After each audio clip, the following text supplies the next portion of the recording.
Good morning class. तो शुरू करते हैं लाइफ प्रोसेस। तो हमने पहले पढ़ा था कि लाइफ प्रोसेस क्या होती है। All the process that a living body does to remain alive are called life processes such as breathing, respiration, excretion, movement and so on. तो अब हम देखते हैं, कल हमने पढ़ा था ऑटोट्रोपिक न्यूट्रिशन और हेटरोट्रोपिक न्यूट्रिशन। ऑटोट्रोप्स क्या होते हैं? जो अपना भोजन स्वयं बनाते हैं उन्हें हम बोलते हैं ऑटोट्रोप्स। और ऑटोट्रोप्स मुख्यतः मेनली ऑटोट्रोप्स होते हैं प्लांट। और प्लांट्स कैसे अपना भोजन बनाते हैं? प्लांट्स अपना भोजन बनाते हैं फोटोसिंथेसिस से।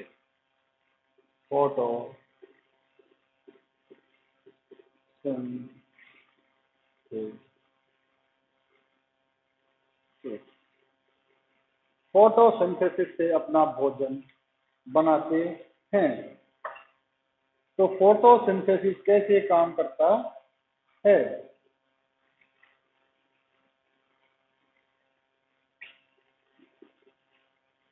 फोटोसिंथेसिस प्रकाश संश्लेषण। तो फोटोसिंथेसिस होता क्या है? पहली बात, फोटोसिंथेसिस और प्रकाश संश्लेषण। What do you mean by photosynthesis?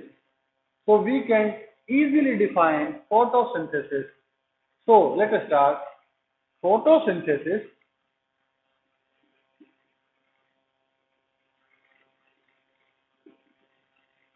is a process by which plants make their food by using water, sunlight and CO2, carbon dioxide. तो वो प्रोसेस जिसमें प्लांट्स अपना भोजन, वो प्रक्रिया जिसके द्वारा प्लांट्स अपना भोजन स्वयं तैयार करते हैं सूर्य के प्रकाश और कार्बन डाइऑक्साइड का यूज करके। और वो कैसे होता है? वो होता है 6CO2 प्लस 12H2O और सनलाइट। तो अब बनना है, तो हमने पहले ही पढ़ा है कि प्लांट ऑक्सीजन छोड़ते हैं। तो प्लांट ऑक्सीजन कैसे छोड़ते हैं? कहाँ से ऑक्सीजन लाते हैं? प्लांट्स ऑक्सीजन कहाँ से लाते हैं? तो प्लांट्स ऑक्सीजन पैदा नहीं करते, वो CO2 से। जो एटमॉस्फेयर में CO2 है और जो प्लांट्स के अंदर वाटर है, वाटर में भी ऑक्सीजन है, CO2 में भी ऑक्सीजन है। तो ये क्या करते हैं? अपना भोजन बनाते समय एक बाई प्रोडक्ट बनता है। क्या बनता है? By product C6। इसको ये होता है ग्लूकोज। क्या होता है ये? ग्लूकोज।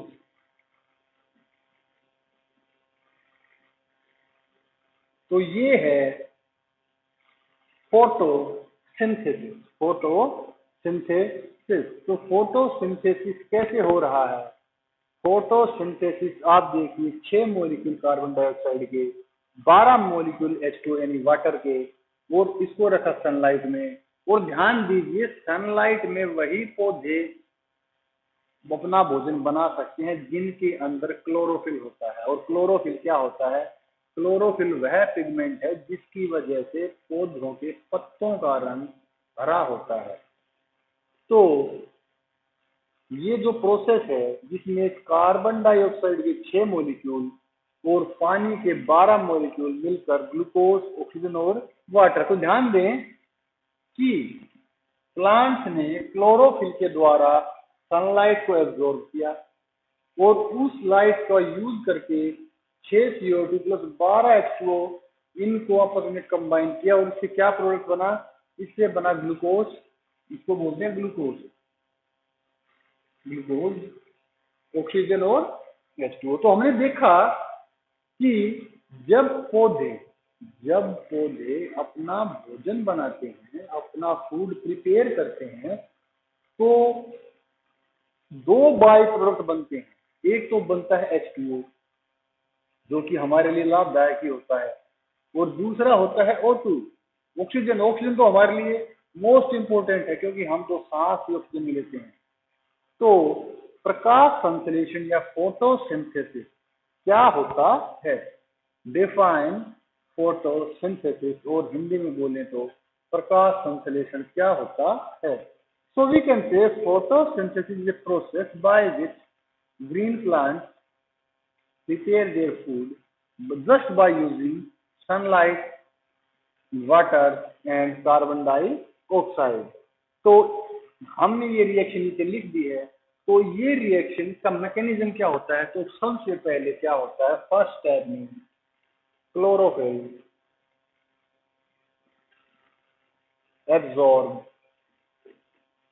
सनलाइट। तो सबसे पहले तो क्लोरोफिल जो प्लांट के अंदर होता है वो सनलाइट को एब्जॉर्ब करता है। ये क्या करता है? वो प्रकाश को एब्जॉर्ब करता है। उसके बाद convert CO2 and H2O into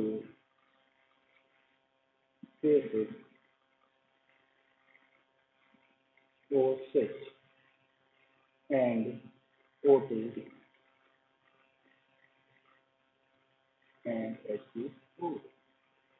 तो पहले स्टेप में क्या होता है कि प्लांट का जो क्लोरोफिल होता है वो सनलाइट को एब्जॉर्ब करता है, और जब सनलाइट एब्जॉर्ब करता है तो उसका यूज करके वो क्या करता है, इसको ग्लूकोज, ऑक्सीजन और वाटर के अंदर तोड़ देता है या कन्वर्ट कर देता है। उसके बाद जो नेक्स्ट स्टेप होता है वो क्या होता है?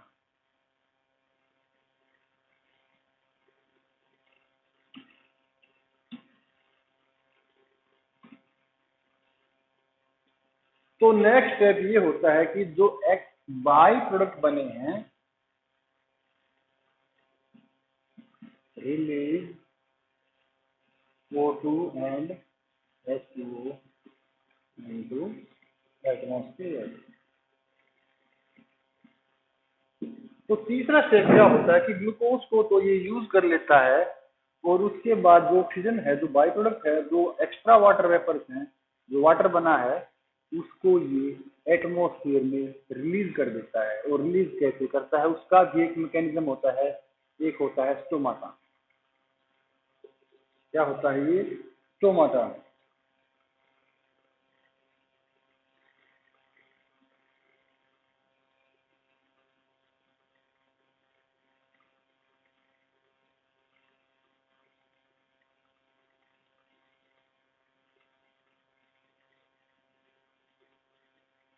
तो स्टोमाटा, ये स्टेप है, ये कैसे होता है? How this step happen? तो ये तो हमें पता है कि क्लोरोफिल क्या लेता है, क्लोरोफिल सनलाइट को एब्जॉर्ब करता है। तो CO2 कहाँ से आती है? तो CO2 को कौन लेता है? और ऑक्सीजन कहाँ से आती है? तो जो, मान लीजिए ये कोई लीफ है,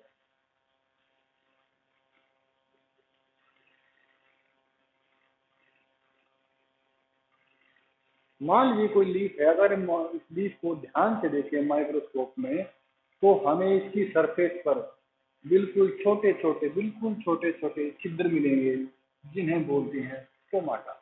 तो क्या स्टोमाटा स्टोमाटा क्या होता है? What is stomata? तो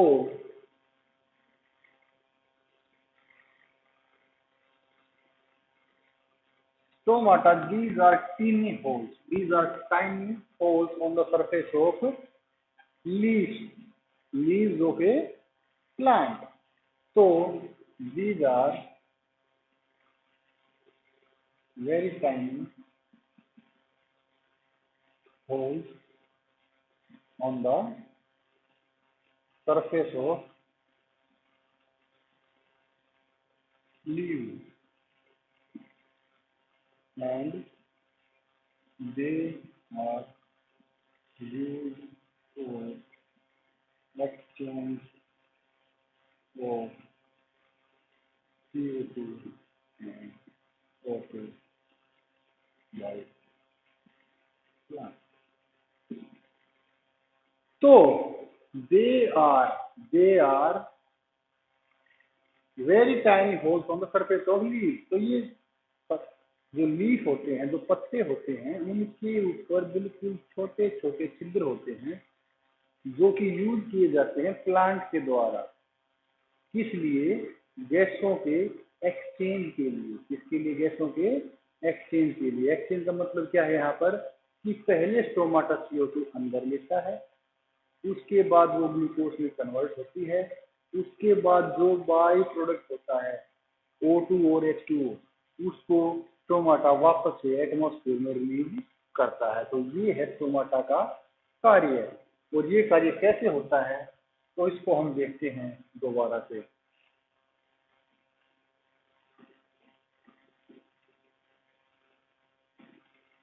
तो स्टोमाटा को अगर हम ध्यान से अगर माइक्रोस्कोप में देखें तो स्टोमाटा के चारों दोनों तरफ